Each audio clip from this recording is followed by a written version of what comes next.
pediu para a irmã que me antecedeu aqui e que louvou ao Senhor. Eu venho observando a vida desta irmã, que a unção do Senhor está sobre a vida dela. Glória! Irmãos, mais belos hinos, eles foram escritos em meio à grande tribulação. É verdade. E quando se espreme a oliva, é que sai o azeite dela. Então fica firme na presença do Senhor e deixa Deus usar a irmã como vem usando, que foi uma benção sábado passado lá no Hilário. Foi uma benção, Deus usou a serva do Senhor. Em profecia, usou na palavra, foi uma benção. E a Bíblia diz que nós temos que dar honra a quem tem honra. E o meu elogio nesta noite vai para a irmã, esposa do pastor ali. Graças a Deus. Livro de São Marcos, capítulo 5, versículo 25 ao 34. Está escrito assim: então, certa mulher que havia 12 anos tinha um fluxo de sangue e que havia padecido muito com muitos médicos e despendido tudo quanto tinha, nada lhe aproveitando isso. Antes, indo a pior, ouvindo falar de Jesus, veio por detrás, entre a multidão, e tocou na sua veste, porque dizia: se tão somente tocar nas suas vestes, sararei. E logo se lhe secou a fonte do seu sangue, e sentiu no seu corpo estar já curada daquele mal. E logo Jesus, conhecendo que a virtude desse mesmo saíra, voltou-se para a multidão e disse: quem tocou nas minhas vestes? E disseram-lhe os seus discípulos: vês que a multidão te aperta e dizes: quem me tocou? E ele olhava em redor para ver a que isto fizera. Então a mulher, que sabia o que lhe tinha acontecido, temendo e tremendo, aproximou-se, prostrou-se diante dele e disse-lhe toda a verdade. E ele lhe disse: filha, a tua fé te salvou. Vai em paz e ser curada deste teu mal. Amém? Amém. Eu observei que no início do culto o irmão Paulo citou este versículo, não é? O irmão Paulo falou aqui e disse: a tua fé te salvou, vai em paz e ser curado, né? Amém? Foi confirmação da palavra, eu creio assim. Amém. Graças a Deus. Em continuidade, né, para que se entenda a mensagem que eu vou trazer nesta noite, nós vamos ler também em Levíticos. Porque a Bíblia é assim, às vezes para nós entendermos bem um texto, uma passagem, é importante ler outras também, para que se entenda melhor, né? Aleluia, que é um complemento. Levíticos capítulo 15, a partir do versículo 19. Glória a Deus. Aleluia, aleluia, glória a Deus, aleluia. Deus maravilhoso, Deus maravilhoso.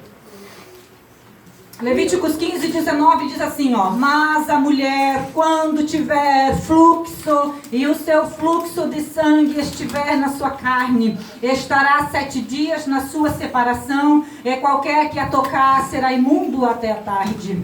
E tudo aquilo sobre o que ela se deitar durante a sua separação será imundo, e tudo sobre o que se assentar será imundo. E qualquer que tocar na sua cama lavará suas vestes e se banhará com água e será imundo até a tarde. E qualquer que tocar alguma coisa sobre o que ela se tiver assentado lavará suas vestes, se banhará com água e será imundo até a tarde. Se também tocar alguma coisa que estiver sobre a cama ou sobre aquilo em que ela se assentou, será imundo até a tarde. E se com efeito qualquer homem se deitar com ela e a sua imundícia estiver sobre ele, imundo será por 7 dias. Também toda a cama sobre que se deitar será imunda. Também a mulher, quando jogar o fluxo do seu sangue por muitos dias fora do tempo da sua separação, ou quando tiver fluxo de sangue por mais tempo do que a sua separação, todos os dias do fluxo da sua imundícia será imunda. como nos dias da sua separação. Amém? Amém. Podeis assentar. Só em ler esses versículos já dá para se ter uma ideia, uma noção do que irei meditar e comentar nesta noite. Pois bem, irmãos, quando nós lemos a passagem ali daquela mulher que há 12 anos sofria de uma enfermidade, de uma hemorragia, no qual ela sangrava continuamente, a gente pode não ter um alcance real da gravidade do problema ou da situação em que aquela mulher enfrentava ou vivia naqueles dias em que ela vivia. Talvez nós pensamos assim, é apenas uma mulher enferma, mas irmãos, vai muito além disso. Não era apenas uma enfermidade, era enferma assim como muitos irmãos hoje, muitas pessoas são enfermas e Jesus curou. O caso dela era muito mais complexo. Porque nós conhecemos pela história e também pela Bíblia que o povo judeu, eles tinham certos costumes que, graças a Deus, hoje não há no nosso meio.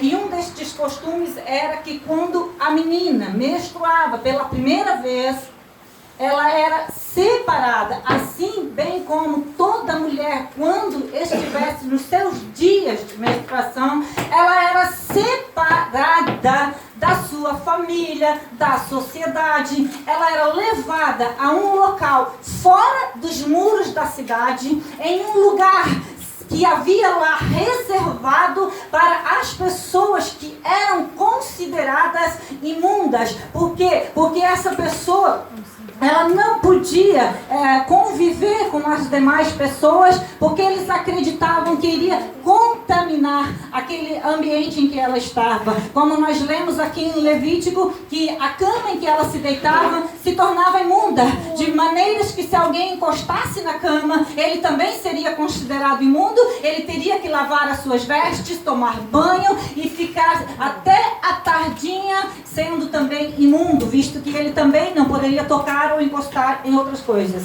Então, imagine a situação. E nós lemos ali em Levítico, se algum homem tivesse relação com uma mulher que tivesse o fluxo de sangue, ele também se tornaria imundo e estaria na mesma condição que ela. E isso nos traz ao entendimento de que esta mulher, muito provavelmente, não era casada. Ela não possuía marido, porque qual o homem que ia se sujeitar a condições como esta em uma sociedade machista, em uma sociedade em que o homem é quem era o tal em que mandava. Então nós entendemos que provavelmente desde a sua primeira menstruação, por volta, acredito, de 12, 13 anos, a família dela, provavelmente o seu pai, a sua mãe, a levou como de praxe, como de costumes, como as demais mulheres faziam, levou até aquele local onde ela ficaria por um espaço de 7 dias mais ou menos, até que se passasse este fluxo. E então a sua mãe, o seu pai iria lá e iria buscar ela de volta para o seio da família. Só que esta menina, mais ou menos da idade da minha filha, por volta de 13 anos, ela foi até aquele local. Só que passaram-se os 7 dias, a sua mãe foi lá, mas o seu fluxo não havia passado. Passou-se mais um mês, a sua mãe voltou lá, mas o fluxo ainda não havia passado. Então a sua mãe retorna, acredito que eu, a cada mês, mas não passava. E o seu pai, eu acredito que como qualquer pai, qualquer mãe que faz de tudo pelo seu filho, deve ter começado a consultar médicos, buscar médicos para curar o problema da sua filha. Porque qual é o pai e qual é a mãe que não faz tudo pelo seu filho? Só que este pai buscou os médicos, a sua mãe buscou os médicos, e passava 1 ano, e passava 2 anos, mas ela não ficava curada, de formas que ela não podia retornar ao seio da sua família, não podia sequer conviver no meio da sociedade. Ela ficava afastada, vivendo entre os leprosos, muito provavelmente, entre os cegos, aqueles que tinham algum defeito, pois que esses também eram afastados da sociedade. Diz a história que algumas pessoas, como cegos, por exemplo, eles ganhavam das autoridades alguma identificação, o qual permitia que eles adentrassem a cidade pelas portas, como o cego de Jericó, que possuía uma capa, que provavelmente ele deve ter ganho das autoridades como identificação, e desta forma ele podia adentrar dentro da cidade. E muito provavelmente eram essas as pessoas que traziam da cidade os mantimentos para aqueles que viviam lá neste local. E esta mulher aqui, que fala que esta palavra, ela viveu durante 12 anos da sua vida. Então, se ela iniciou com este fluxo aos 12 ou 13 anos, ela devia se encontrar agora mais ou menos com 24, 25 anos de idade. Aleluia. Mas o que me chama a atenção é que ela não desistiu. Embora ela passasse por tantas dificuldades, embora ela vivesse afastada da sua família, embora ela vivesse longe da cidade maravilhosa de onde provavelmente ela morava antes, embora ela estivesse com essa enfermidade que ela não via perspectiva de cura segundo os médicos, ela não desanimou. Ela continuou buscando uma solução, muito provavelmente aonde se falava para ela: olha, lá existe um médico muito bem conceituado, provavelmente ele vai lhe curar. É muito provável que ela ia, dava um jeito, família levava, ia até aquele médico. Ela não desanimava. Ela, no fundo do coração, ela tinha uma fé, uma esperança que ela ia ser curada. Porque menina, quando é nova, sonha. Quem que não sonhava? Quem que não sonhava quando era mais jovem? Hoje, a Bíblia diz que os velhos sonharão sonhos, não é verdade? O crente ainda continua sonhando. Mas o jovem, ele por natureza, ele é ainda mais sonhador. E muito provavelmente esta menina sonhadora, esta mulher sonhadora, ela dizia no seu interior: eu ainda hei de ficar curada. E acontece que Jesus estava no seu ministério, aleluia, de cura, de evangelização. E aqui no capítulo 5, o São Marcos deixa registrado que ele atravessa o mar da Galileia e ele vai para o outro lado. Ou seja, ele sai fora da cidade e ele vai evangelizar nas aldeias. E quando ele passa ali pela cidade de Gadara, sai um endemoniado gadareno, gritando. E Jesus, ele expulsa aquela legião de demônios, ele liberta aquele endemoniado. E então a fama de Jesus começa rapidamente percorrer ali por aquelas circunvizinhanças. A Bíblia diz que os pastores que apacentavam aqueles porcos, cujos demônios saíram do gadareno, entraram nos porcos e se precipitaram no precipício. Os pastores que pastoreavam, eles foram tanto nos campos onde eles andavam, tanto na cidade, eles iam anunciando esta maravilha que havia acontecido, que um tal Jesus de Nazaré havia operado. E esta informação, ela chegou aos ouvidos desta mulher. E aí se acendeu ainda mais a esperança no coração dela. E ela, como havia feito das outras vezes, mas ela deve ter pensado: não, agora é a minha vez. Agora eu fico curada. Agora eu posso ter uma vida normal. Porque ela não tinha uma vida normal, ela era impedida devido à sua enfermidade de conviver, como eu já falei. Aleluia. Só que tem um detalhe: como ela era considerada uma pessoa imunda, ela não podia transitar livremente entre as pessoas. Por isso que o versículo que nós lemos diz que ela, chegando por detrás, veja bem, ela não veio pela frente para que as pessoas, todos vissem ela. Não, Jesus estava pregando aqui, as pessoas estavam atentos nele. Ela veio por detrás, ela veio discretamente, de maneira que não fosse vista, porque ela temia que, se fosse descoberta, ela poderia ser apedrejada, ela poderia sim ser morta, e aí o seu plano iria por água abaixo, como diz o ditado, não é verdade? Então o versículo diz que ela vinha por detrás. Ela não queria se identificar. Aliás, ela não queria nem que ninguém visse que ela ali estava. Pois, afinal de contas, já eram 12 anos que esta mulher se escondia. Era 12 anos que ela vivia afastada da sociedade. Mas ela chega disfarçada, muito provavelmente, com aqueles lenços que elas usavam. Não sei se ainda usam sobre a cabeça. Então, ela veio discretamente e tocou apenas na veste de Jesus. Glória a Deus, aleluia. Ela não encostou na pele de Jesus. Ela não encostou no braço, em nenhuma parte. Ela apenas encostou na roupa, porque ela dizia consigo mesmo: se tão somente eu encostar nas vestes só, eu já serei curada. Eu entendo com isso, irmãos.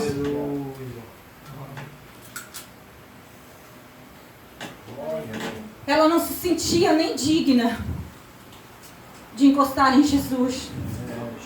Mas ela pensava: se tão somente eu encostar na veste dele, só na veste dele. Talvez alguém pense: se eu só chegar pertinho daquela igreja, eu não preciso nem entrar. Mas se eu conseguir chegar perto daquela igreja, se eu chegar pertinho ali da porta, eu creio que o Deus dos crentes, Ele vai me ver aqui, vai me tocar e vai me ajudar, vai me curar, vai me salvar. É verdade, Senhor. Aleluia. Glória a Deus. Oh, glória. Aleluia. Ela encostou apenas nas vestes de Jesus. O que eu quero dizer com isso? Eu quero dizer, irmãos, que tudo é concernente a Jesus. A Bíblia é sagrada. Ela é de Jesus. Este púlpito aqui é de Jesus, assim como as vestes de Jesus. Este palco, esta igreja. O irmão é de Jesus. A roupa do irmão que não usa é de Jesus. E destas coisas santas e sagradas pode sair virtude. Assim como sai a virtude das vestes de Jesus. Se você acreditar, se você crer no seu coração que Jesus, Ele está presente nesta noite aqui, Ele tem poder para resolver o seu mal, seja ele qual for. Amém. Aleluia, glória a Deus. Mas eu quero ir um pouquinho mais longe. Tem pessoas, irmãos, que infelizmente acham, pensam que determinadas pessoas que nós rotulamos, quem sabe como imundo, como esta mulher, ela era rotulada de imunda.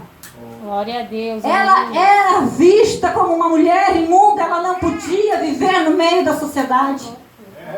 Assim muitas vezes nós rotulamos pessoas pelo que elas fazem ou por aquilo que elas fizeram. Nós rotulamos uma prostituta, um drogado, um ladrão.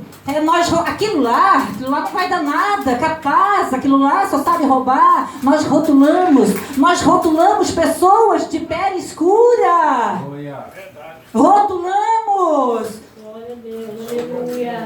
Nós fizemos acepção de pessoas, visto que Deus não faz acepção de pessoas. Glória a Deus, aleluia, Senhor. Uma pessoa porque uma vez ela, quem sabe, teve um deslize, quem sabe, caiu num adultério. Aí nós rotulamos a adúltera, o adúltero.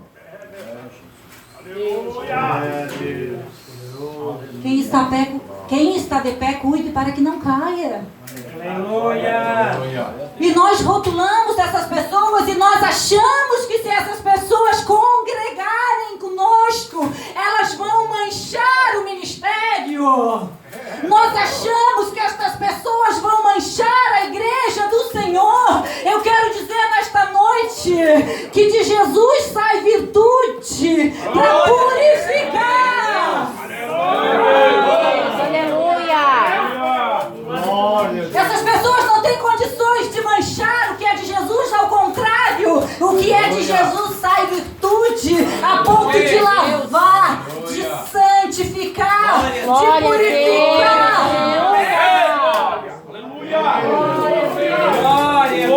Aleluia, Senhor. De mudar nomes. Deus Glória a Deus. é campeão, Deus adora mudar nomes. Deus não gosta destes rótulos que nós rotulamos, chamados de estigmas. Nós estigmatizamos pessoas pelos que elas fizeram ou fazem, mas Deus, Ele é amor, Ele é misericórdia. Ele não quer que seja dessa forma. O que Deus fez com Jacó? Quando Jacó passou a ser conhecido como o enganador, aquele lá que ele engana. Cuidado com Jacó. Jacó enganou até o próprio pai dele. E olha que o pai era velhinho. Então, cuidado com Jacó. Aí Jacó tem um encontro com um anjo. E aí, depois desse encontro, Deus diz para ele: a partir de hoje não se chamarás mais Jacó, mas Israel será o seu nome. Israel será o seu nome. Aleluia. Glória a Deus. Povo judeu não se comunicava com estrangeiro. Povo judeu não conversava com samaritano, não conversava com grego, seja lá quem for, porque eles consideravam aquelas pessoas como pessoas sem Deus, pessoas imundas, pessoas incrédulas. Deus maravilhoso. Tem gente que acha que é tão santo que ele acha que não pode conversar com uma pessoa só porque aquela pessoa vive em pecado. Porque ela acha que vai se contaminar pelo pecado da outra pessoa, mas será que não vai sair virtude de você para santificar aquela pessoa? Se eu vivo na santidade, não importa aquele que vive comigo, eu é que tenho que santificar ele. A Bíblia diz que se o marido não for crente, a esposa for crente, os filhos são santificados pela esposa que é crente. Aleluia, glória a Deus. Nós temos que levar a mensagem de amor, de santificação para as pessoas. Ninguém vai manchar ministério, ninguém vai manchar a casa do Senhor, ao contrário, vai sair daqui queimado, santificado, purificado no fogo do sangue de Jesus. Aleluia, Jesus, quando sentiu que dele saiu virtude, ele perguntou: quem me tocou? O que vocês acham, irmãos? Será que ele não sabia quem é que tinha tocado nele? Será que Jesus estava curioso para saber quem é que tinha tocado nele? Eu confesso que quando leiga da palavra, quando li a primeira vez, eu até cheguei a pensar nisso. Quando a gente não tem um certo conhecimento, eu até cheguei a pensar. Mas depois o Espírito Santo, ele vai dando entendimento. Aleluia. Ele vai abrindo o nosso entendimento. E eu entendi que era exatamente o contrário. Era exatamente o contrário. É porque Jesus sabia Glória a Deus. quem é que havia tocado nele. É porque ele sabia que aquela mulher tinha sido rotulada como imunda. Glória a Deus. Aleluia. É porque ele sabia que ninguém tinha coragem de sequer encostar e conversar com aquela mulher. É porque ele conhecia a história dela, que ele chamou e disse: quem me tocou? Eu quero ver a pessoa. Se manifeste, para que todos aqui vejam. E então, quando ela chegou diante de Jesus, tremendo, porque ela sabia da consequência do que podia acontecer com ela, ela poderia vir a ser morta. Diante de tamanho atrevimento. Ela sabia que ela tinha sido curada, mas e os outros sabiam? Sem que antes fosse até o sacerdote oferecer 2 rolinhas, uma para o holocausto e outra para a purificação dos pecados, aguardar 7 dias para poder então se apresentar diante da sociedade. Ela não tinha feito isso ainda, então ela chegou tremendo, porque ela tinha medo do que podia vir a acontecer com ela. Só que Jesus era diferente, porque Jesus, ele não veio só para curar o corpo, a enfermidade física, mas Jesus, ele também veio para curar a alma, a ferida. Aleluia. Jesus veio para tirar este estigma que aquela pessoa foi rotulada. Jesus veio para dar vida e vida com abundância.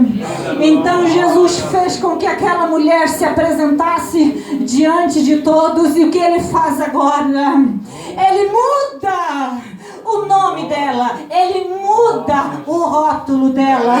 Agora ela já não é mais imunda, agora ela é filha. Amém.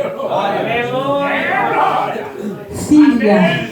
Agora você é filha. Agora você é filho de Deus. Glória a Deus. Filha, vai em paz. Vai em paz, não sofras mais, não perturbes mais o teu coração. Vai em paz, filha. Tu estás curada deste teu mal. Agora em diante tu poderás ser feliz, realizar os teus sonhos. Então, irmãos, a diferença a partir do momento em que nos encontramos com Jesus. Até que horas eu vou? Já deu o horário? Eu não olhei que horas eu comecei. Já está no horário? Aleluia. Mas a igreja já entendeu o recado. Aleluia, nesta noite, irmãos. Glória a Deus, aleluia. Quando eu estava meditando hoje, Deus, ele é tremendo, ele trabalha assim nos mínimos detalhes. Eu estava almoçando sozinha e meditando na palavra, quando de repente caiu uma folha de alface, que eu ia comer, a folha de alface caiu no chão. Aí eu pensei, eu não posso juntar agora aquela folha de alface e comer, porque ela se sujou, né? Se misturou sujeira com ela. É verdade? Glória a Deus. Mas aí eu pensei, mas se eu pegar essa folha de alface e lavar ela, aí eu posso comer. Deus. Aleluia. Glória a Deus. Aleluia. A Bíblia diz que o sangue de Jesus, ele nos lava, ele nos purifica de todo pecado. Não existe tamanho, mas eu pequei demais, a irmã não faz ideia do que eu fiz e nem quero fazer. Mas não existe tamanho de pecado. O sangue de Jesus, ele lava e purifica. Amém. Glória a Deus. Porque tem certas coisas que água não lava. A nossa veste, água lava. O nosso corpo, água lava. Mas a nossa alma, só o sangue de Jesus. Só o sangue de Jesus para purificar e lavar. Nós lemos aqui em Levítico que aquele que era considerado imundo, aquele que encostava na cama e ficava imundo, ele tinha que lavar as suas vestes, ele tinha que tomar banho e ele tinha que aguardar até de tardinha. Porque ele era considerado durante aquele dia imundo. Ele tinha que banhar-se. Então nós também temos que nos banhar. Nos banhar, nos lavar no sangue do Cordeiro. Filhinhos, não pequeis. Mas se pecardes, temos um advogado junto ao Pai, que advoga as nossas causas. E todos os dias nós podemos nos lavar. Nós nos lavamos por inteiro uma única vez quando aceitamos Jesus. Mas depois, nos demais dias, basta lavar os pés. Como Jesus lavou os pés de Pedro e Pedro disse, mas pode então lavar-me todo. E Jesus disse, não há necessidade. Basta lavar os pés. Uma vez Jesus nos purifica, nos lava por inteiro, quando aceitamos a Ele como nosso Senhor e Salvador. Mas todos os dias nós lavamos os pés. Ou seja, nós pedimos perdão por aquele pecado cometido. Nós pedimos e dizemos, Jesus nos perdoa. Nos perdoa, Jesus. Por isso, por aquilo. Aleluia. Glória a Deus. E só para completar,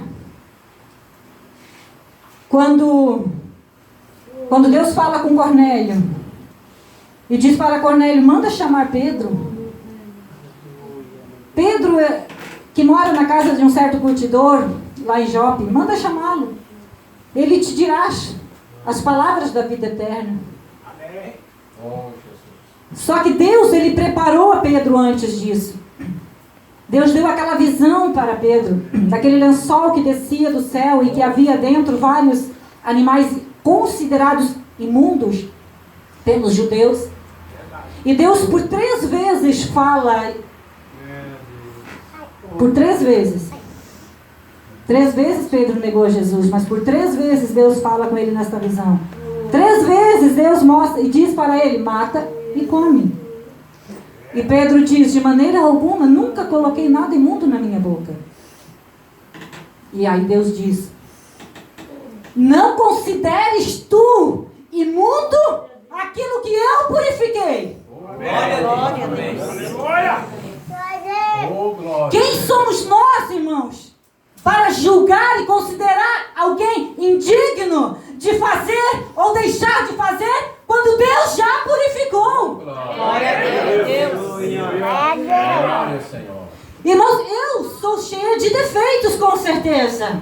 Mas aprove a Deus estar aqui nesta noite falando da sua palavra, porque assim foi a vontade dele. Glória ao Senhor. Talvez nós pensamos assim, mas fulano, mas ciclano para ser pastor da igreja. Não, pelo amor de Deus. Mas quem somos nós para julgar se Deus assim o permitiu? Porque se Deus colocou lá, amém. A Bíblia diz que toda autoridade, ela é constituída por Deus. Está lá porque Deus quis, porque Deus permitiu. E é nosso dever respeitar e honrar, se é que tememos a Deus. É bem verdade que muitos não têm o temor. Não têm temor e não respeitam. E ainda dizem, ninguém manda em mim. Não manda mesmo. Aí é problema dessa pessoa com Deus. Agora, quem é temente a Deus, vai entender que aquele que Deus constituiu, não sou eu que vou mexer, não sou eu que vou tocar. Eu penso desta forma. E procuro me guardar e preservar diante de Deus. Amém? Amém. Glória a Deus.